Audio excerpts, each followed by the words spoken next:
Hey y'all, welcome back to my channel. So there's been a lot of stuff going on in the pop culture world and music in general, and I wanted to come on here and give a few thoughts, some of them late, but you know, better late than never.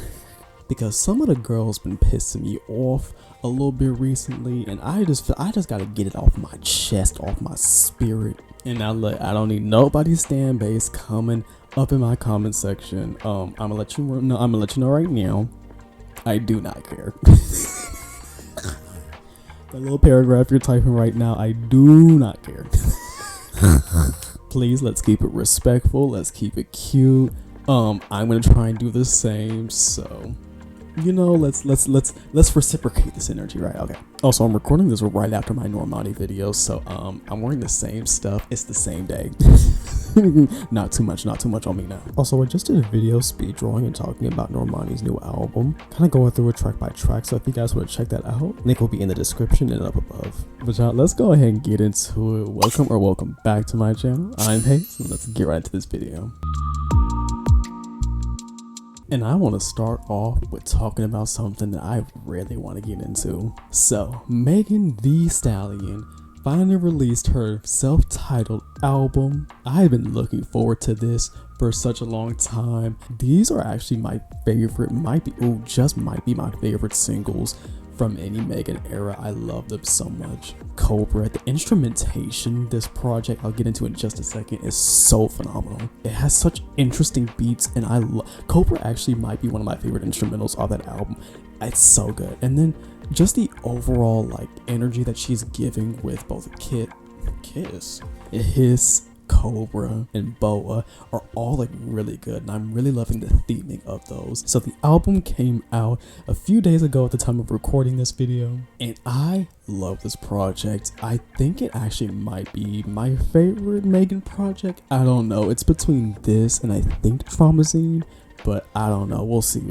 This era, I just love that this is a self-titled project. Like, this album feels like one of the most quintessentially unique, and specific ideas of Megan. It incorporates her weed personality, her love of anime, the snake imagery. There's vulnerable and insecure tracks. There's this Southern Houston energy that I'm loving that the girls are doing right now. And ass-shaking bops. And it all runs down cohesive because these are all one aspects of somebody, and people are multifaceted. I'm loving the fact that she's really going into her anime bag, because I feel like, especially with that aspect, it really helps make her, obviously she's not the only girly out there that loves anime, or the only rap girly, I'm assuming, but it just feels so authentic to her, and feels like that's kind of like just really like, it's just getting into the energy that makes her stand out in a new and unique way. I love how the snake imagery is used with tracks that talk about her life in the music industry, the reaction to that, people talking about that, all of that, etc. There's only a few songs on this project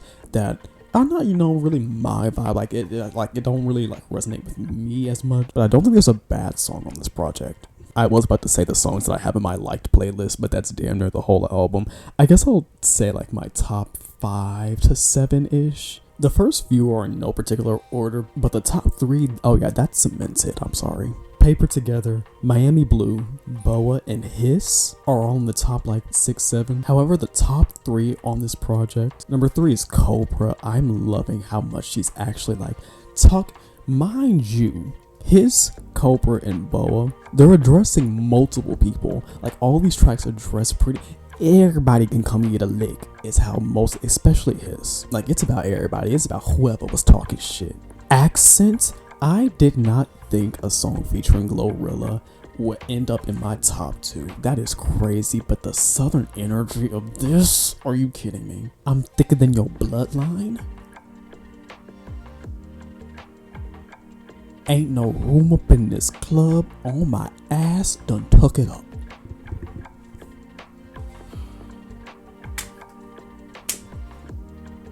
Incredible. And the best song on this album, and I think this is pretty much a consensus, is Otaku Hot Girl. That might be one of my favorite Megan songs, period. Yeah, it just might be. The fact that she got the voice actor for him to actually say the lines, iconic. It's legendary, dare I say. I'm sorry, this is how, the flow on that is just so fucking good. It's so interesting. It's such an interesting sounding song. I love it so much. And then the fact that she got the beat from Jujutsu Kaisen, like, that's great. You wanna know what my favorite thing about this entire project is? I ain't sat and listened to nobody's opinion about this album. I purposefully avoided anyone and everyone talking about this damn project. The discourse, I ain't heard it. Opinions, good or bad, I ain't heard it. I just sat down, listened to the album all the way through, digested it, and enjoyed the music. Megan is actually really good, and her albums are actually really good when you don't have a unicorn profile in your ear talking to you about nothing. I saw how y'all did Normani and the yappity all this yakety yak about sales and charts as if she isn't an artist. Y'all, if y'all have not, go listen to the next time one of your faves releases an album, go listen to it and just block out all the randos online. Block them all out. I promise you will enjoy the project more. It was fantastic. It was fantastic. Hearing nothing. Everybody just shut the hell up. I love it. I love it so much. I lied. I heard one thing, and I'm gonna leave Megan's part off on this. I heard one person say something about, Megan does the same flows. This is how I know y'all don't listen. This is how I know y'all don't listen to the actual music. Because if you did, you would know that that's a blatant fucking lie. She's just not a pop artist who will sit up here and change her voice. We love artists like that. Love them down. Those artists have a purpose, have a function, and you can enjoy their music, that's fine. Megan's just not that. But to say that she doesn't change her flows and style is just stupid and inaccurate, which tells me y'all just be tweeting and talking, y'all just be yapping about shit that you don't know about.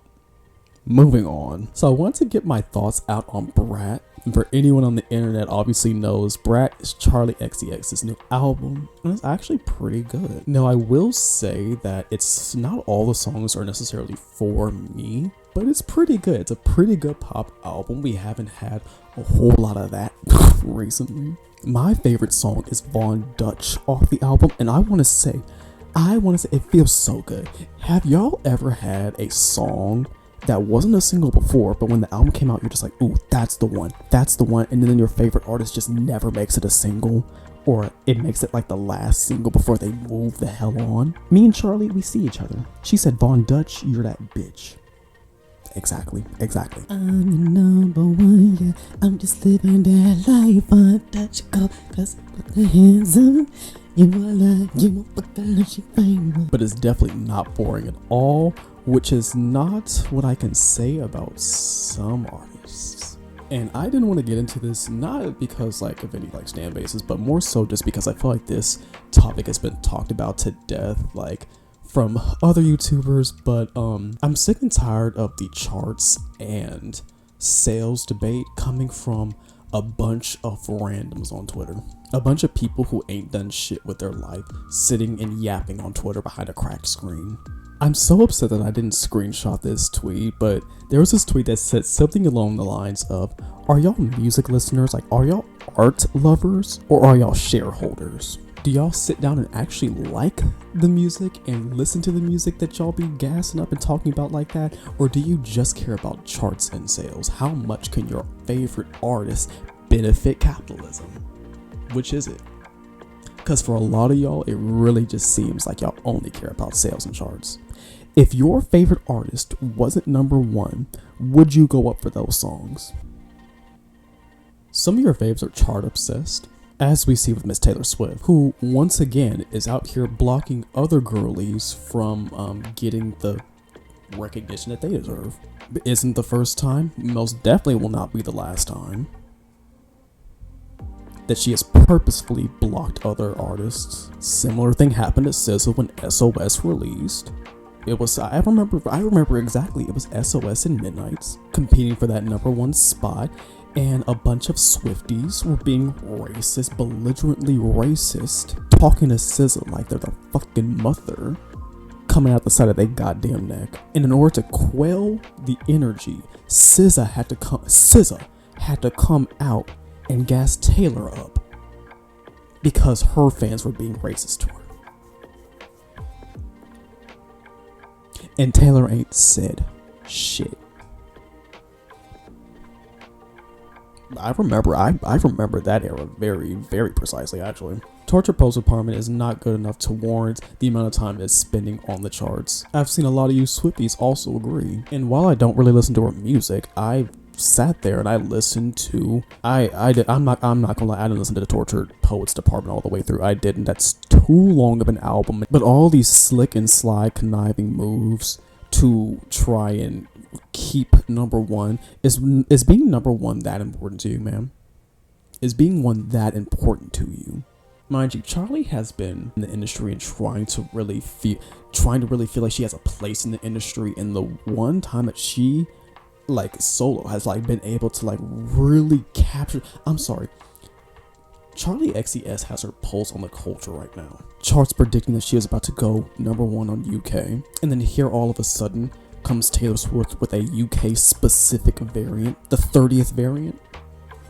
Now Charlie didn't end up going number one. However, the fact that I know that regardless of whether or not that Charlie would have went number one, you cannot tell me that Swift was not aware of what she was doing by putting it a UK specific variant. Similar thing happened with Billie Eilish. I really wish some people would just let the artistry speak for itself without having to release 100 variants in order to block everyone else off the charts. But yes, very much congratulations to Charlie for her success with this project. And if anything, one of my favorite things about this era, Charlie is a marketing genius, okay? Now, I'm not a fan of the album cover. I am not really the biggest fan of like basic simple, and the font was simple too. However, what I will say is she has claimed that color. I'm sorry. Every time I see that color out in real life now, I think of Charlie. I'm just like, ooh, let me go play Von Dutch. Like, look, Brat lighter. Hold on, let me be like the gays. Don't ask me why I have a lighter. Don't ask questions you don't want the answers to. But yeah, even just going out and seeing this roll out the wall, the Charlie wall. I'm sorry, but yeah, bring back campy pop culture moments, please, we're begging for it. And speaking of Billie, I want to make this really quickly. I had finally listened to Happily Ever After, Happier Than Ever, and Hit Me Hard and Soft back to back. Now, I hadn't originally heard these, to be honest, until literally just like a week ago, because I don't know why. Actually, I kind of do. I'm not gonna lie. Okay, Billie is an amazing artist. However, in terms of like aesthetic, like after she kind of like, you know, got out of the kind of like dark horror aesthetic, I was just like, okay, that's cute. I'm glad that you're in like a better place, but you know, I kind of like the horror aesthetic. I'm a big horror fan, so I'm biased. And I wasn't the biggest fan of any of the singles from Happier Than Ever, to be honest. However, that is not the vibe of Happier Than Ever. I actually really like Happier Than Ever. I love it, actually. She just explored sounds that I didn't think that she would do, like Billy Bossa Nova. And what was that one? One of these tracks sounded like a Tyler the Creator's production. I didn't change my number, I think. And then I'm sorry, Gold Wing might actually just be one of my favorite Billie songs ever. Yeah, go listen to that album. Go listen to it. I do also like Hit Me Hard and Soft. However, I think I like Happier Than Ever a little bit more. But what I do really like about Hit Me Hard and Soft is it experiments with structure a lot.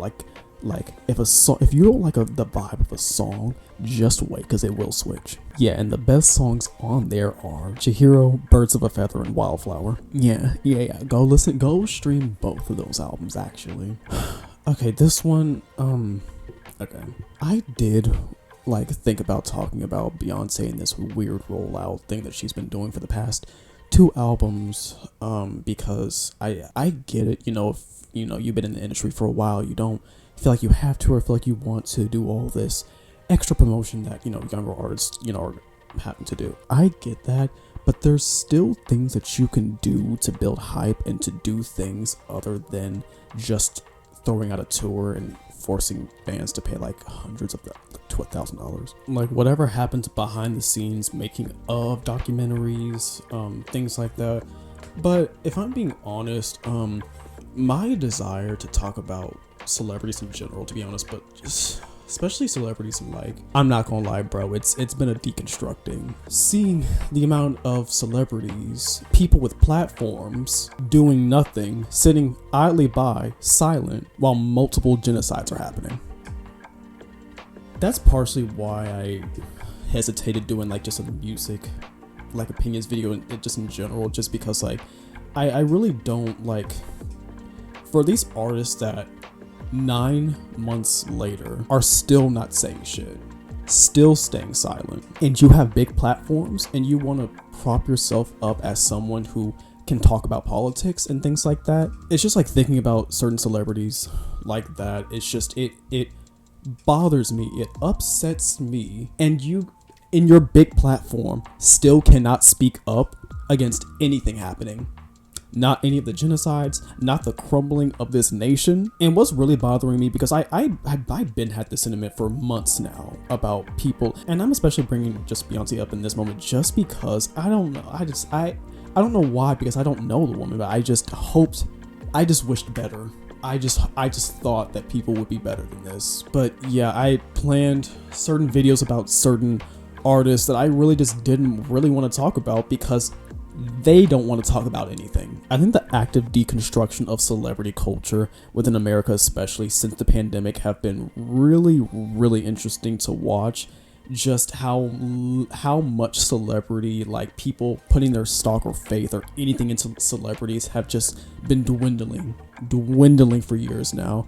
And I just think that this whole situation, multiple genocides, everything that's going on, and you can't even use your platform to say anything.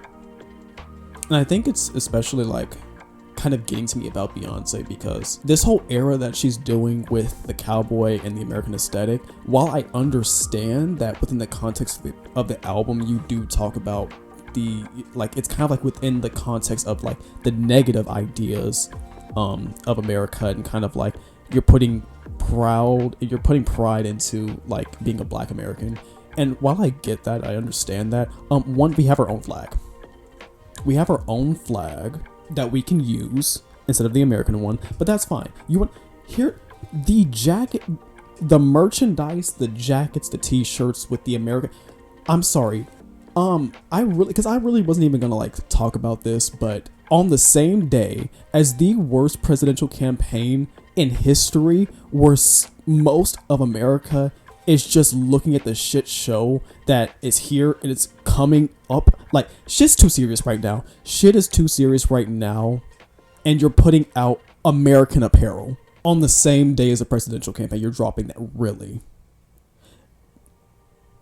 It's still, love. I still, love her music and everything.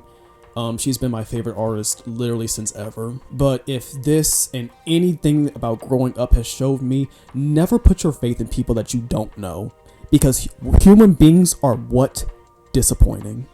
Anyways, I want to put some links down below of anyone's GoFundMes or just information about Palestine's Dan Congo. Like, too much shit. Hawaii, too much shit's going on for you to be silent. And that's not just with Beyonce, obviously, that's like across the board. Like, I'm only like specifically like talking about her just in regards to, I just feel disappointed. I'm just disappointed. I really am. Not just with her, but just with people in general. But I guess lighting it up for a moment after that, I think the last thing I want to talk about is I listened to Lollipop Lady's album, okay? Because y'all were gassing it up. Y'all were how could they scored at a 60 something like that, it deserves 100. And I'm just like, okay, so let me get into it.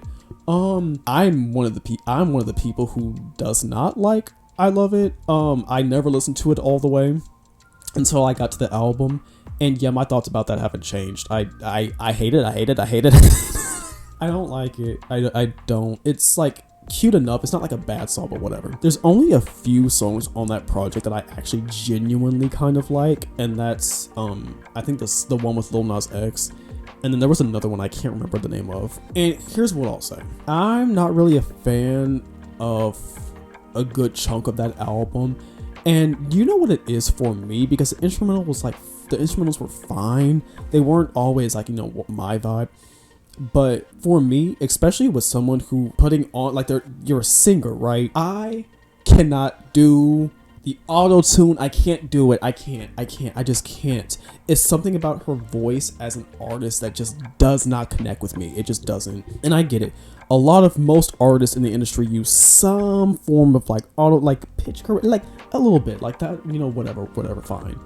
But it's too much. I hear it. Like you're not really supposed to hear like the auto tune. Like, is this the Black Eyed Peas? Are we back in 2005? Especially there was one song on there. There were a few times where the vocals were just hitting in a certain way that just like was attacking my eardrums just a little bit. But there was one song in there, I forgot what it was, but it's just one where the auto-tune is just so heavy on her vocals, and the song starts off with the heavy auto-tune, and it made me go yuck.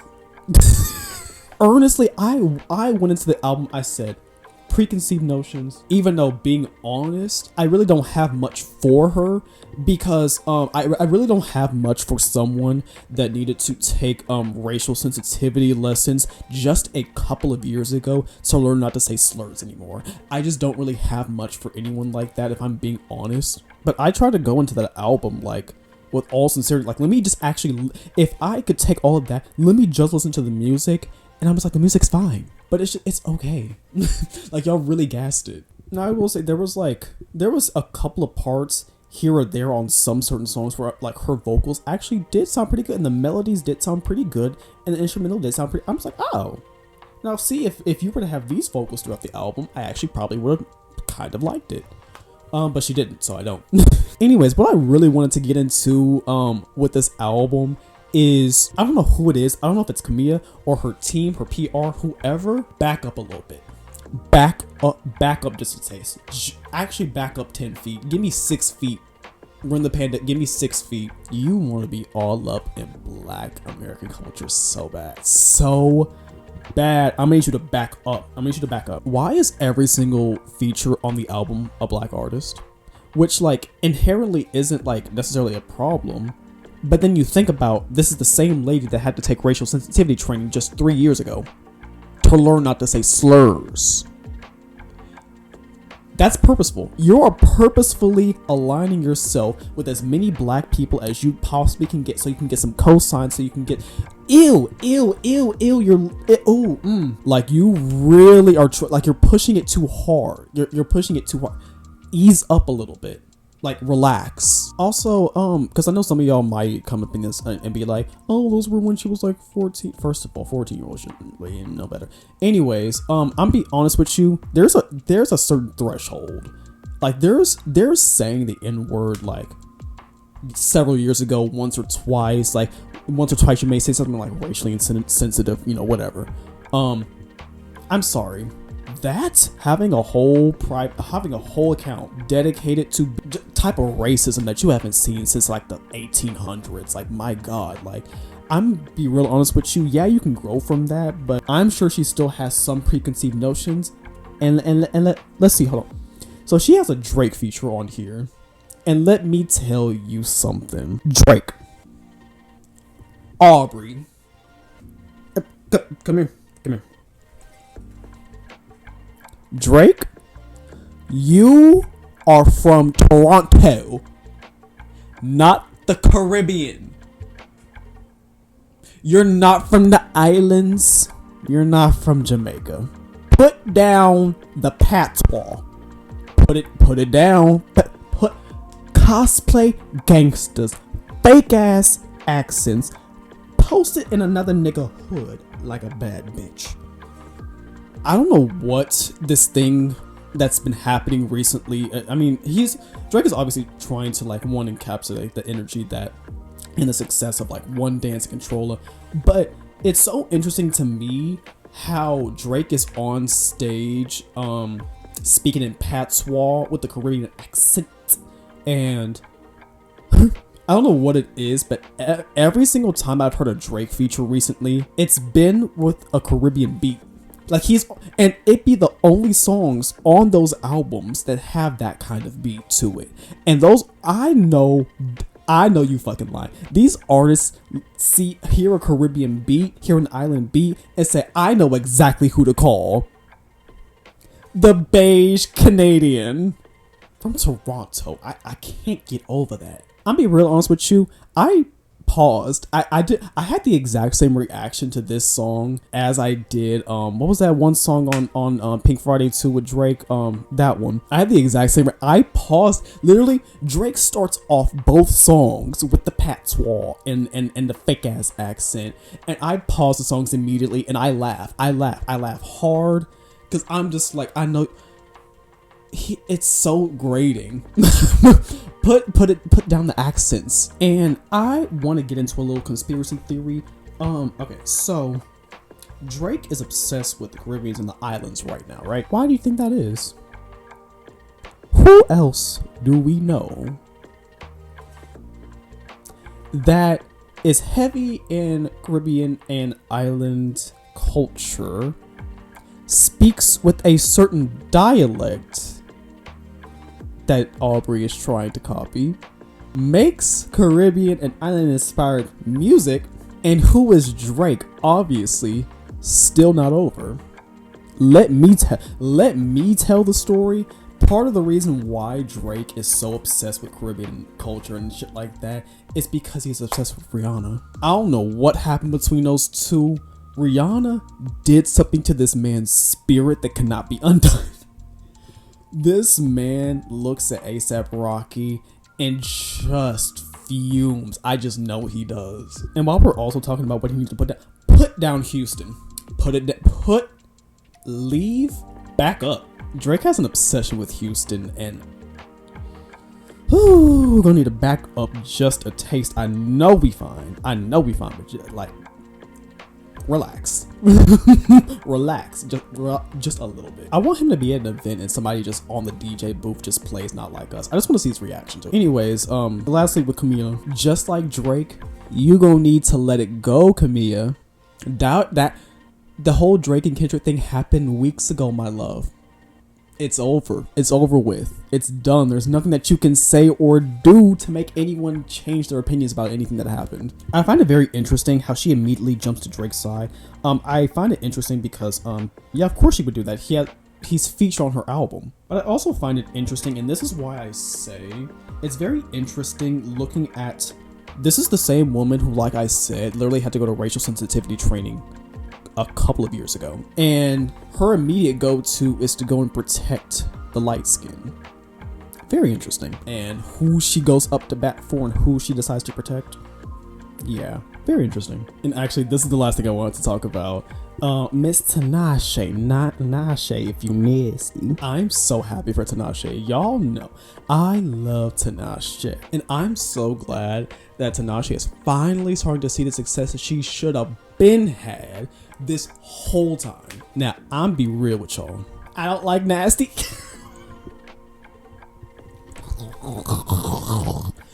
Okay, it's not that I don't like it. It's just that, like, it's not my favorite Tinashe song. So many better songs that Tinashe has that really should have gotten the success. However, whatever it takes to get Tinashe the energy that she should have had, I'll take it. That's why when y'all was going up for nasty, I'm just like, okay. And then when she started getting it started charting, I was just like, oh, well, keep it up then. Like, let's keep it. Also, since you're at it, let me tell 333. Go listen to that. It's my favorite project by her. Immaculate work. It has some of my favorite Tinashe songs on there. Like I said, Unconditional earlier. Even BB Angels, Talk to Me Nice, Gravity, Tightrope. Like, please, y'all, if you don't do anything, please go listen to Tinashe's last few projects. Go listen to her discography, period. Please do, because I'm just so glad. And also, Nasty Girl did grow on me, but if you like Nasty Girl, trust and believe that there will be other songs on those projects that you will like also. Please go do that. But yeah, that's pretty much the majority of what I want to talk about in this video, this music opinion video. Like I said, it's all love, but if you're upset or anything about what I said, I don't care. Because let me know some of your music opinions about any of the topics that I've talked about below, or just any pop culture moments, music moments that have happened recently that you want to talk about. Let me know down in the comment section down below. Thank you so much for watching. You indeed still are. And I'll see you guys in the next one. Peace.